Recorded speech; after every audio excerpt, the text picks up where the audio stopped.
മരിച്ചുപോയ ഒരാളുടെ ആത്മാവ് ബൈബിളിൻ്റെയും തിരുസഭയുടെയും കൃത്യമായ വിശ്വാസം പഠിപ്പിക്കുന്നതനുസരിച്ച് ഭൂമിയിൽ അലഞ്ഞു തിരിയുന്നില്ല.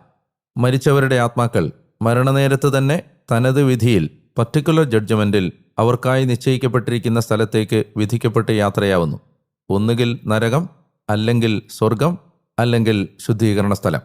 ഈ 3 അവസ്ഥകളിലല്ലാതെ മരിച്ച ആത്മാക്കൾ ഒരിക്കലും പ്രപഞ്ചത്തിലൂടെ അലഞ്ഞു തിരിയുകയോ മനുഷ്യരുടെ ലോകത്ത് മനുഷ്യർക്ക് കാണപ്പെടാവുന്ന വിധത്തിൽ നിലനിൽക്കുകയോ ചെയ്യുന്നില്ല.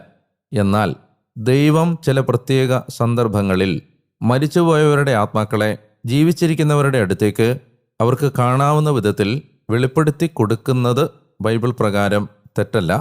അങ്ങനെ ഒരു ഭാഗമാണ് നമ്മളിവിടെ കാണുന്നത്.